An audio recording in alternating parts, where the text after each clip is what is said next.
Hello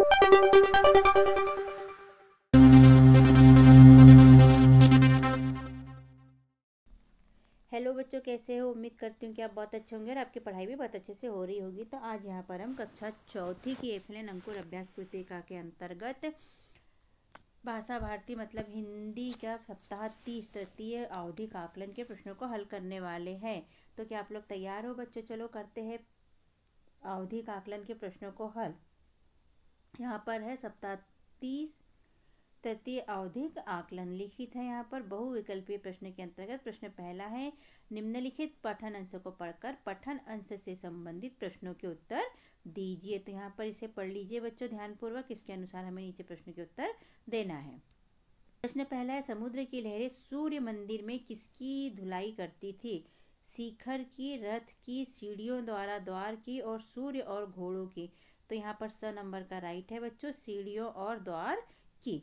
प्रश्न दूसरा है, कोणार्क मंदिर किस आकार का मंदिर है? बैलगाड़ी के आकार का, रथ के आकार का, पहाड़ के आकार का या टीला के आकार का? तो ये था बच्चों रथ के आकार का। ब नंबर का सही है और हमने लिख लिया रथ। पहले का तीसरा है बच्चों, यहाँ 7 विशाल घोड़ों की मूर्तियां हैं, वाक्य में विशेषण है। विशाल मूर्तियां 7 या यहाँ, तो यहाँ पर विशेषण शब्द है विशाल। इसकी विशेषता क्या है कि वह विशाल था। प्रश्न चौथा है, सूर्य शब्द का दूसरा नाम है? रजनीश, भास्कर, पंकज या सुमन। तो सूर्य को भास्कर भी कहते हैं बच्चों, इसलिए हमने यहाँ पर लिख लिया भास्कर। प्रश्न पांचवा है, अस्तबल किसका निवास स्थान है? गाय का, शेर का, भेड़ का या घोड़े का? तो अस्तबल किसे कहते हैं बच्चों? जहाँ पर घोड़ा रहता है, मतलब घोड़े का निवास स्थान है। प्रश्न दूसरा, नीचे दिए गए शब्दों में से उचित शब्द चुनकर रिक्त स्थान की पूर्ति कीजिए। यहाँ शब्द दिए हैं अमरकंटक, पढ़ना, भलाई, पुस्तकें, देवेंद्र नाथ और स्वर्ण काल। तो इनको चुनकर खाली स्थान की पूर्ति करना है बच्चों। तो पहला है, रविंद्रनाथ के पिता का नाम खालिस्तान था, तो उनके पिता का नाम देवेंद्र नाथ जी था, तो हमने लिखा है देवेंद्र नाथ। दूसरा है, वृक्ष फूल और फल देकर खालिस्तान करते हैं, भलाई करते हैं। तीसरा है, नर्मदा नदी खालिस्तान से निकलती है, तो ये अमरकंटक से निकलती है बच्चों के। चौथा है, रानी दुर्गावती के शासनकाल को गोंडवाना का खालिस्तान कहा जाता है, तो इसे स्वर्णकाल कहा जाता है, तो हमने लिख दिया स्वर्णकाल। पांचवा है, हमें अच्छी पुस्तकें पढ़ना चाहिए, वाक्य में क्रिया शब्द खालिस्तान है, तो यहाँ पर क्रिया शब्द है पढ़ना, तो हमने यहाँ पर लिख लिया पढ़ना। और इस तरह खालिस्तान हुए हमारे कंप्लीट। तो बच्चे ये पर्यावरण विषय का आखिरी सप्ताह है जो कि 30 है, और ये है आवधिक आकलन। यहाँ पर हमारी पर्यावरण की बुक होती है भर के कंप्लीट बच्चों के। तो चैनल को सब्सक्राइब करना मत भूलिएगा बच्चों, जिससे कि आपको वीडियो आसानी से प्राप्त हो सके। प्रश्न तीसरा, अति लघुत्तरीय प्रश्न के अंतर्गत प्रश्न पहला है, फूलों से हमें क्या सीख मिलती है? तो उत्तर में लिखेंगे, फूलों से हमें हमेशा हंसते रहने की सीख मिलती है। तीसरे का दूसरा है, रानी की स्मृति को कौन ताजा करते हैं? तो उत्तर में लिखेंगे, रानी ताल और चेरी ताल रानी की स्मृति को ताजा करते हैं। प्रश्न तीसरा है, लड़कों का झुंड रोज किसे देखने जाता था? तो उत्तर में लिखेंगे, लड़कों का झुंड जानवरों को देखने जाता था।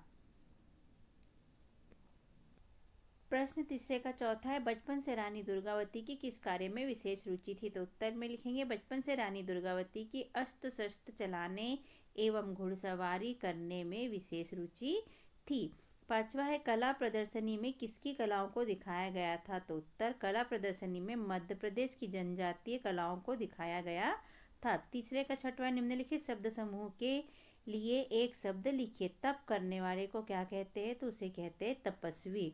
और बहुत डरने वाले को क्या कहते हैं? तो इसे डरपोक कहा जाता है बच्चों। प्रश्न चौथा है, लघु उत्तरीय प्रश्न। प्रश्न पहला, हम ईश्वर से प्रार्थना द्वारा क्या क्या मांग सकते हैं? तो उत्तर, हम ईश्वर से प्रार्थना द्वारा शक्ति, बुद्धि एवं आशीर्वाद मांग सकते हैं। प्रश्न चौथे का दूसरा है, नर्मदा मैया दुखी कब हो जाती है? तो उत्तर, जब उसके जल को लोग दूषित करते हैं तब नर्मदा मैया दुखी हो जाती है। प्रश्न चौथे का तीसरा, आप सर्कस के बारे में क्या जानते हैं? उत्तर, सर्कस में नए नए खेल दिखाए जाते हैं एवं बहुत से जानवर होते हैं। चौथा, पेड़ों के जीवन के लिए कौन कौन सी चीज़ें आवश्यक है? पेड़ों के जीवन के लिए पानी, मिट्टी, सूर्य का प्रकाश एवं भोजन आवश्यक है। प्रश्न 5वां, शरीर को साफ रखने के लिए हमें क्या क्या करना चाहिए? तो शरीर को साफ रखने के लिए हमें प्रतिदिन नहाना चाहिए एवं स्वच्छ कपड़े पहनना चाहिए। प्रश्न चौथे का 6वां है बच्चों, निम्नलिखित प्रश्नों में सर्वनाम शब्द छांटकर लिखिए। तो बच्चों कैसा लगता है हमारा समझाना लिखवाना? यदि अच्छा लगता है तो हमारे चैनल को सब्सक्राइब कीजिए, वीडियो को लाइक कीजिए, शेयर कीजिए, कमेंट कीजिए, जिससे कि हमें पता चले कि आपको हमारा वीडियो कैसा लग रहा है। यदि आप कुछ पूछना चाहते हैं तो भी हमें कमेंट करके पूछ सकते हैं बच्चों के। तो कमेंट करने के लिए, सब्सक्राइब करने के लिए थैंक यू बच्चों। आगे देख लेते हैं बच्चों। प्रश्न चौथे का 6वां, निम्नलिखित सब वाक्यों में सर्वनाम शब्दों को छांटकर लिखे। तो वह कक्षा 3 में पढ़ती है, उसके भाई का नाम प्रथम है, वे दोनों साथ में स्कूल जाते हैं। तो इसमें सर्वनाम छांटना है बच्चों हमें। तो हमने सर्वनाम छांटा वह, वे और उसके। तो यहाँ लिख लिया वह, उसके, वे।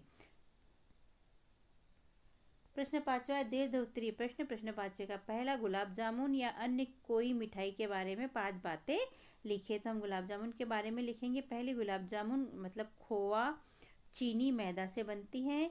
दूसरा, गुलाब जामुन दिखने में बेरी फल जैसी होती है। तीसरा, मुझे और बेटे को गुलाब जामुन बहुत पसंद है। चौथा, हमारे घर त्योहार में गुलाब जामुन बनती है। 5वां, शादियों में भी गुलाब जामुन बनती है। कमेंट में बताइए बच्चों कि आपको गुलाब जामुन कैसी लगती है। प्रश्न 5वें का दूसरा है, जगदीश चंद्र बसु को क्या क्या करना पसंद था, उनका कौन सा शौक आपको भी पसंद है, लिखिए। तो उत्तर लिखेंगे बच्चों हम, जगदीश चंद्र बसु को हरे हरे खेतों और बगीचों में काम करना, जंगलों में घूमना, तरह तरह के जीव जंतु पालना और घुड़सवारी करना पसंद था। मुझे पेड़ पौधे लगाना पसंद है। प्रश्न 5वें का तीसरा है, सेवा भाव पाठ के पात्र विजय के बारे में लिखिए। तो उत्तर में लिखेंगे हम, विजय सरल स्वभाव का बच्चा था, दूसरों की सेवा करना उसे अच्छा लगता था, वह प्रतिदिन सुबह घूमने जाया करता था, पशु पक्षियों की मदद करना उसे अच्छा लगता था। तो बच्चों हमारे चैनल को सब्सक्राइब कीजिएगा और वीडियो को लाइक कीजिए, शेयर कीजिए, जिससे कि हमें मोटिवेशन मिलते रहे बच्चों। ओके, तो सब्सक्राइब करना मत भूलिएगा बच्चों, सब्सक्राइब कीजिएगा बच्चों। प्रश्न 5वें का चौथा है, उचित संख्या सर्वनाम अथवा चित्रों से रिक्त स्थान की पूर्ति कीजिए। तो यहाँ पर 2 कॉलम दिए हैं बच्चों, फर्स्ट ये और दूसरा ये। तो कहीं कहीं इस कॉलम में खाली जगह है और कहीं इस कॉलम में खाली जगह है। तो जहाँ भी खाली जगह है हमें वहाँ पर कंप्लीट उसे करना है। तो देखते हैं कहाँ खाली जगह है। तो कॉलम फर्स्ट में बच्चों यहाँ पर 1 2 3 4 5 6 गोले दिए हैं और हमें लिखना है कि यहाँ पर ये क्या चीज़ है। तो ये है षष्ठः। क्या है ये? षष्ठः। अब यहाँ त्रीनी लिखा है और यहाँ पर खाली जगह दे दी है, तो हम यहाँ पर क्या करेंगे, 3 गोले बना देंगे। उसके बाद यहाँ चत्वारी लिखा है तो हमने यहाँ पर 4 गोले बना दिए बच्चों।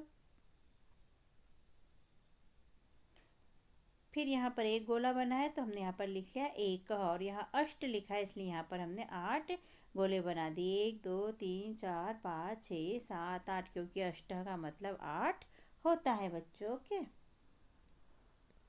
अब यहाँ से मौखिक प्रश्न चालू होते हैं बच्चों। केवल टीचर पूछेंगे और आपको बोलकर उन्हें बताना है प्रश्नों के उत्तर। तो चित्र को देखकर प्रश्न पूछे कोई 5, किसी 5 प्रश्नों के उत्तर आपको यहाँ बताना है। हम पूरे बता देंगे, उसमें से आप किसी 5 के उत्तर अपनी टीचर को बता दीजिएगा बच्चों।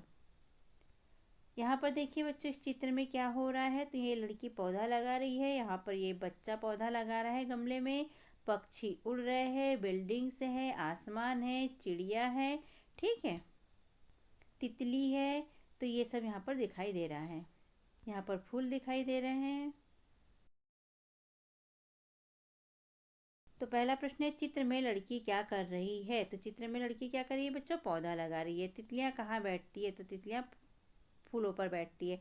गमले में पौधे क्यों लगाए जाते हैं, घर में सुंदरता के लिए, और पौधे से घर स्वच्छ रहता है, स्वच्छ हवा मिलती है, इसलिए। फूल शब्द का समानार्थी शब्द बताओ। तो इस फूल को बच्चों सुमन भी कहते हैं, ठीक है। पक्षी अपना घोंसला कहाँ बनाते हैं, आप जानते हैं कि पेड़ों पर बनाते हैं। यदि पेड़ पौधे न होते तो क्या होता, यदि पेड़ पौधे न होते तो हमें फल फूल सब्जी स्वच्छ हवा आदि प्राप्त नहीं होते। तुम गमले में कौन सा पौधा लगाना चाहेंगे? तो हम गुलाब का पौधा और तुलसी का पौधा लगाना चाहेंगे। इस तरह सारे प्रश्नों के उत्तर आप अपने टीचर को बोल के बता दीजिएगा बच्चों। प्रश्न दूसरा, धारा प्रवाह पठन तथा पठन बोध आकलन के अंतर्गत निम्नलिखित पंक्तियों को पढ़िए। ये पंक्तियों को ध्यानपूर्वक पढ़ना है बच्चों, इसके अनुसार नीचे प्रश्न के उत्तर देना है। प्रश्न दूसरे का पहला है, प्रत्येक बच्चे से अलग अलग बुलाकर पढ़वाए तथा पढ़ने के बाद प्रति मिनट पढ़े गए शब्द संख्या अनुसार दिए गए विकल्प पर सही का चिन्ह लगाइए। तो यहाँ पर आपके टीचर आपको बुलाएंगे बच्चों और ऊपर जो पैराग्राफ दिया है उसे पढ़वाएंगे। आपने 1 मिनट में कितने शब्द पढ़े उस पर यहाँ पर राइट का चिन्ह लगाएंगे। तो मान के चलो आपने 20 से 29 के बीच शब्द पढ़े बच्चों, तो यहाँ पर राइट का चिन्ह लगाएंगे। प्रश्न 2.2 का है, उपयुक्त पाठ अंश से कोई 2 प्रश्न पूछे। तो यहाँ कोई 2 प्रश्न पूछना है, हम पूरे 6 बताते हैं, फिर 2 कोई भी आपसे टीचर पूछेंगे और आप उनके किसी भी 2 के उत्तर आप दे दीजिएगा बच्चों। राजा ने किसान को क्यों बुलाया? तो गाँव वालों ने शिकायत की थी कि किसान के पास में जादू है, उसे जादू आता है, इसलिए राजा ने गाँव वालों को बुलाया था। गाँव वालों ने किसान की क्या शिकायत की थी? तो उसने शिकायत की थी कि किसान के पास जादू है और जादू से वह ज़्यादा फसल उगाता है। तीसरा है, किसान का जादू क्या था? तो किसान का जादू क्या था बच्चों? मेहनत। वह ज़्यादा मेहनत करके फसल ज़्यादा अच्छी उगाता था। चौथा है, राजा के सामने किसान ने किन्हें प्रस्तुत किया? राजा के सामने किसान ने अपने मेहनती बेटों, मजदूर, हल और प्रस्तुत किया। प्रश्न 5वां है, राजा ने शिकायत करने वालों से क्या कहा होगा? तो राजा ने शिकायत करने वाले से कहा होगा कि मेहनत करने वालों का फल अच्छा ही होता है, तुम भी मेहनत करो तो तुम्हारी फसल भी अच्छी होगी। 6वां प्रश्न है, अपने अपने कार्य को पूरा करने के लिए किन गुणों का होना आवश्यक है? तो पूरा करने के लिए बच्चों दृढ़ संकल्प और मेहनत की आवश्यकता होती है। तीसरा है, अपनी पाठ्यपुस्तक भाषा भारती से कविता की कोई 4 लाइन आपको सुनाना है बच्चों। सुनाई गई कविता का सार अपने शब्दों में बताना है 3 के दूसरे प्रश्न में। सार का मतलब होता है अर्थ। तो कोई 4 लाइन सुना दीजिएगा बच्चों कविता की और उसका अर्थ भी बता दीजिएगा बोल के, ठीक है। प्रश्न चौथा है, पठित पाठों से प्रश्न पूछे। यहाँ पाठों से प्रश्न पूछना है बच्चों, तो ये आपसे टीचर पूछेंगे और आप उनको उत्तर उनको बता दीजिएगा। पहला प्रश्न है, नेहरू जी ने नैनी जेल से अपनी पुत्री को उपहार में क्या भेजा था? तो आशीर्वाद भेजा था। दूसरा, गोपाल चीते के पिंजरे के पास कैसे पहुंचा? तीसरा, रानी दुर्गावती के शासनकाल को गोंडवाना का स्वर्ण युग क्यों कहा जाता है? चौथा, पेड़ पौधे को काटने से क्या नुकसान होता है? पांचवा, भगत सिंह ने क्या कसम खाई थी? छठवां, गोंडी जनजातीय कला को क्या कहते हैं? और सातवां, हरिश्चंद्र नाटक देखकर गांधी जी क्यों प्रभावित हुए? तो इन सब प्रश्नों के उत्तर आपसे आपके टीचर पूछेंगे बच्चों और आप बोलकर उन्हें मौखिक रूप से बता दीजिए इनके उत्तर, ठीक है। आगे देखते हैं हम क्या हैं। प्रश्न 5वां, स्वतंत्र अभिव्यक्ति। किसी एक विषय पर अपने 5 वाक्यों में विचार व्यक्त करना है बच्चों। तो विषय दिए है, यदि आप नदी होते, यदि आप पुस्तक होते, मेरा प्रिय पेड़, सच्चे दोस्त, जंगल की सैर और अच्छे स्वास्थ्य की आदतें। तो इनमें से किसी भी एक विषय पर आपको 5 वाक्य बनाकर बताना है बच्चों। तो आप किसी भी एक पर आप अपने 5 वाक्य बोल के बता दीजिएगा बच्चों। सरल है, पेड़ के बारे में आप बता सकते हैं, दोस्त के बारे में बता सकते हैं, जंगल की सैर के बारे में बता सकते हैं, ठीक है, किसी भी बारे में बता दीजिएगा।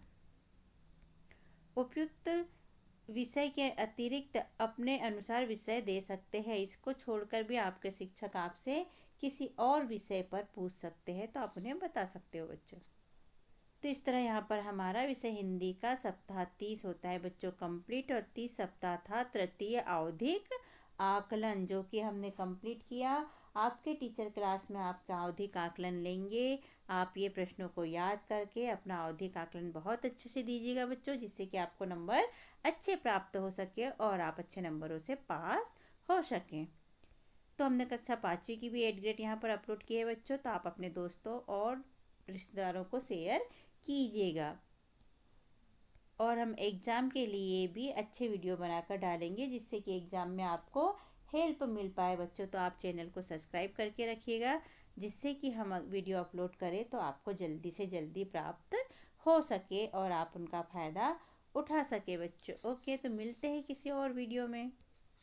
हमने अपने चैनल पे कक्षा चौथी के अंकुर अभ्यास पुस्तिका के सभी विषय के वीडियो बनाकर अपलोड किए हैं, जो आप हमारे चैनल पे जाके सब्सक्राइब करके देख सकते हैं। और कक्षा 5वीं की भी सारे विषय की 8 ग्रेड अभ्यास पुस्तिका के प्रश्नों को हमने हल करके यहाँ पर अपने चैनल पे अपलोड किए हैं, जिन्हें आप बच्चों चैनल पे सब्सक्राइब करके देख सकते हैं। तो आप हमारे चैनल को सब्सक्राइब कीजिए बच्चों, और वीडियो को लाइक कीजिए, शेयर कीजिए, जिससे कि हमें मोटिवेशन मिलते रहे और हम और वीडियो अपलोड कर सके। Okay, thank you. फिर मिलते हैं अगले वीडियो में। Bye bye.